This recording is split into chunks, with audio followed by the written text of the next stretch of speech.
नमस्कार, मेरा नाम आलोक है। आप लाइव देख रहे हैं। हमारे विशेष कार्यक्रम सुबह की चाय में आपका बहुत स्वागत है। आज रविवार का दिन है, छुट्टी का दिन है और इस महीने का भी आखिरी दिन है। 31 अगस्त आज की तारीख है। बिहार के वरिष्ठ पत्रकार रवि उपाध्याय जी हमारे साथ हैं। वोटर अधिकार यात्रा संपन्न हुई। कल रोड शो होना है पटना में। अखिलेश यादव तो कल लालू प्रसाद से भी मिले।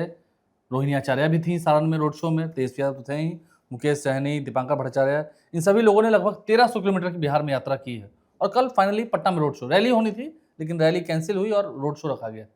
नहीं, देखिए, निश्चित रूप से जो वोटर अधिकार यात्रा इंडिया ब्लॉक महागठबंधन का एक बड़ी तैयारी आपने देखा।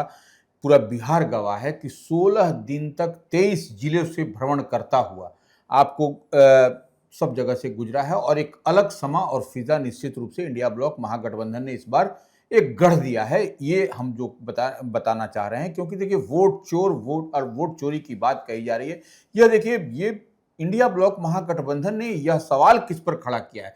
कोतवाल पर ही सवाल खड़ा कर दिया है, चुनाव आयोग पर ही सवाल खड़ा कर दिया। यह सबसे बड़ी बात है और यही आम आवाम इससे कनेक्ट होता हुआ दिखाई पड़ रहा है। जब कोतवाल को ही आप बॉक्स में आप घेरेंगे, जब कॉर्नर करेंगे, तो निश्चित रूप से एक बड़ा सवाल खड़ा किया है लोकसभा में नेता प्रतिपक्ष राहुल गांधी और बिहार विधानसभा में नेता प्रतिपक्ष तेजस्वी प्रसाद यादव। और आपने देखा भी कि इंडिया ब्लॉक की एकजुटता पूरे मजबूती से के साथ वोटर अधिकार यात्रा में दिखाई पड़ी। देश में जहां जहां भी इनके चीफ मिनिस्टर हैं इंडिया ब्लॉक के, वो सारे इसमें आपको दिखाई पड़े। और तो और समाजवादी पार्टी के बड़े चेहरे स्वर्गीय मुलायम सिंह यादव के पुत्र, पूर्व चीफ मिनिस्टर उत्तर प्रदेश अखिलेश यादव, वह भी आपको दिखाई पड़े। तो ये, और एक बात और समझना पड़ेगा इसको कि यह वोटर अधिकार यात्रा जो 16 दिन की हुई, हमको जहां तक याद पड़ता है जेहन में, यह पहली बार है कि लोकसभा में नेता प्रतिपक्ष किसी राज्य में 16 दिन तक लगातार बने रहे। यह एक सबसे बड़ी बात है। और सबसे दूसरी अहम बात है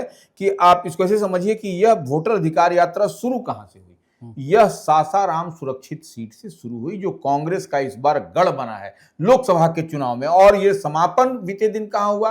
आरा में हुआ, जो CPIML, जो सुदामा प्रसाद, जो वहां से मेंबर ऑफ पार्लियामेंट है दीपांकर भट्टाचार्य की पार्टी से, वहां पर समापन हुआ। तो यह सबसे, और आपने देखा कि जब 23 जिले से वोटर अधिकार यात्रा गुजरती गई तो उसमें कई NDA के गढ़ थे उसमें, जहां पर कि राहुल गांधी और तेजस्वी यादव ने गरज करके बताया कि कैसे आपके वोटों के उनको कट साइज करने की कवायद की जा रही है डबल इंजन की सरकार के सह से। तो यह सब बहुत सारी बातें हुई, लेकिन अंतोगत्वा इस बात पर हम लोग आते हैं कि आपको अखिलेश यादव आए और ये मैसेज उन्होंने दिया कि देखिए, जो MY समीकरण की हम लोग बात करते हैं, मुस्लिम यादव समीकरण, ऐसे तो आपको महिला और युवा की बात कहते हैं RJD के तेजस्वी यादव, लेकिन जो MY समीकरण पर टोटल राजनीतिक विश्लेषक पंडित इन्हीं पर नजर रहती है।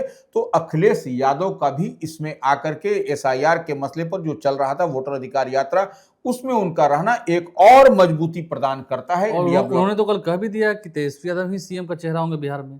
इसमें तो कोई शक शुबा है नहीं। बिल्कुल, देखिए, तेजस्वी यादव ड्राइविंग सीट पर हैं और कांग्रेस पार्टी ने पहले ही ऐलान कर दिया था कि जिस स्टेट में जो भी हमारे गठबंधन अलायंस के पार्टनर ड्राइविंग सीट पर हैं, वही जो है सो प्रबल दावेदार होंगे, वही जो है सो चीफ मिनिस्टर कैंडिडेट भी होंगे। तो इस लिहाज से यह समझा जा सकता है कि तेजस्वी यादव ही होंगे। और लालू प्रसाद यादव से अखिलेश यादव की जब भेंट हुई, मुलाकात हुई, तो निश्चित रूप से राजनीतिक चर्चाएं भी हुई हैं लालू प्रसाद यादव से, इसमें कहीं कोई दो मत नहीं है। और कल रोड शो होना है, इसकी बिल्कुल पूरी तैयारी है। पटना की सड़कों पर हम देख रहे हैं, पोस्टर बैनर पूरा लगा दिया गया है। गांधी मैदान से, जो महात्मा गांधी की प्रतिमा है, वहां से पुष्पांजलि करके और यात्रा की शुरुआत होगी, रोड शो की शुरुआत होगी, जो कि पटना हाई कोर्ट के पास जो अम्बेडकर जी की मूर्ति है, वहां पर इसकी समाप्ति होनी है। तो ये लंबा रोड शो होगा, लगभग 1.5-2 किलोमीटर का ये रोड शो होगा। पटना की सड़कें, डाकबंगला चौराहा हो, फ्रेजर रोड हो, एग्जीबिशन रोड चौराहा, सब जो यातायात की प्रॉब्लम है, ट्रैफिक प्रॉब्लम है, तो होनी ही होनी है। इसके मद्देनजर तैयारियां भी प्रशासन की ओर से की जा रही हैं। नहीं, देखिए, अब देखिए, सबसे बड़ी बात है कि जिसमें झंडा बैनर की बात, आप देखिए कि कांग्रेस के हम जो देख रहे हैं कि छत्तीसगढ़ से कई गाड़ियां आई हैं, कांग्रेस की बड़ी बड़ी गाड़ियां, और सवाल पूछता है देश, यह सब लिखा हुआ नारा स्लोगन है, वोट चोरी छोड़ो, तो यह सब अधिकार की बात करो, प्रचार प्रसार का एक माध्यम है। हाँ, अब देखिए, झंडा आपको कांग्रेस का बहुत दिखाई पड़ रहा है। RJD भी कमतर उससे नहीं होना दिखाई पड़ रही है। भाकपा माले है, विकासशील इंसान पार्टी, सन ऑफ मल्लाह की पार्टी, आपको मुकेश सहनी की पार्टी है। तो यह एक बड़ा जो रोड शो होगा 1 तारीख को, वह आपके हमारे लिए नब्ज टटोलने का भी होगा। उससे आप नब्ज टटोल सकते हैं राजनीतिक रूप से कि इस बार के विधानसभा का जो आम चुनाव की डुगडुगी कुछ महीने बाद बजने वाली है, उसमें कौन आगे एज कौन लेता हुआ दिखाई पड़ेगा, कौन सी पार्टी एज, कौन सा गठबंधन, कौन सा एलायंस आपको आगे बढ़ेगा कि प्रशांत किशोर की जनसुराज उसमें कहीं डेंट करती हुई दिखाई नहीं पड़े। यह भी समझने वाली बात ये देखना होगा। अब देखिए प्रशासनिक खेमे में भी एक बड़ा फेरबदल हुआ है।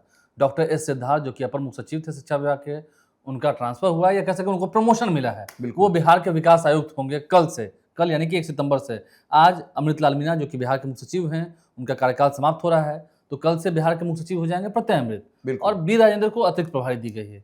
नहीं देखिए, एक बात समझिए, डेवलपमेंट कमिश्नर सीनियरिटी के लिहाज से अगर भारतीय प्रशासनिक सेवा का देखिएगा तो डेवलपमेंट कमिश्नर चीफ सेक्रेटरी के बाद डेवलपमेंट कमिश्नर का एक अहम पोस्ट होता है, एक अहम पद होता है। तो ऐसे में ये जो आपको डॉक्टर एस सिद्धार्थ जो शिक्षा विभाग में थे, अपर मुख्य सचिव थे, वह शिक्षा विभाग में कितना क्वालिटी एजुकेशन के लिए और बच्चों के भविष्य के लिए कितने वह कमिटेड थे, इस बात को दर्शाता है। और निश्चित रूप से एस सिद्धार्थ अब विकास आयुक्त होंगे, तो जो बिहार में विकास की गाथा लिखी जाएगी उसमें एस सिद्धार्थ का भी नाम कमोबेश आपको उसमें जोड़ा जाएगा, इसमें कहीं कोई दो मत नहीं। तो 1 तारीख से 1 सितंबर से वह पदभार कल से वह पदभार ग्रहण करेंगे। उसके बाद से ही सब कुछ 1 सितंबर बड़ा सिग्निफिकेंट भी है। 1 सितंबर को इंडिया ब्लॉक का एक रोड शो होगा। प्रशासनिक फेरबदल भी है। प्रशासनिक फेरबदल में कई ऐसे आपको वरिष्ठ अधिकारी दिखाई पड़ेंगे जो चीफ सेक्रेटरी होंगे, जो विकास आयुक्त होंगे, तो यह भी एक आपको दिखाई पड़ेगा। तब तक शिक्षा विभाग की जिम्मेदारी डॉक्टर बी राजेंद्र जो कि वरिष्ठ IAS अधिकारी हैं, बिल्कुल उन्हें दी गई है। वो अतिरिक्त प्रभार में होंगे। फिलहाल सामान्य प्रशासन विभाग के अपर मुख्य सचिव थे वो, और डॉक्टर अरविंद चौधरी को, वो भी IAS अधिकारी थे, प्रधान सचिव थे गृह विभाग में, उन्हें सामान्य प्रशासन विभाग के अपर मुख्य सचिव की जिम्मेदारी दी गई है। तो ये बड़ा फेरबदल हुआ है। आनंद किशोर जो कि बिहार विद्यालय परीक्षा समिति के अध्यक्ष हैं, उन्हें भी अपर मुख्य सचिव बनाया गया है पर्यावरण एवं जलवायु परिवर्तन विभाग का, उन्हें जिम्मेदारी दी गई है। तो बहुत सारे फेरबदल हुए हैं। तो ये एक प्रशासनिक खेमे से एक बड़ी खबर निकल के आए। अब रोड शो की बात हमने कर दी। कल ही एक बड़ा रोड शो हुआ है मोकामा में, बाढ़ में। बिल्कुल अनंत सिंह और ललन सिंह पहुंचे थे अनंत सिंह के घर। पहुंचिए, साथ में लैंड क्रूजर उनकी लग्जरियस कार है, उसमें बैठे, और साथ साथ ललन सिंह अनंत सिंह का एक ज्वाइंट रोड शो हुआ।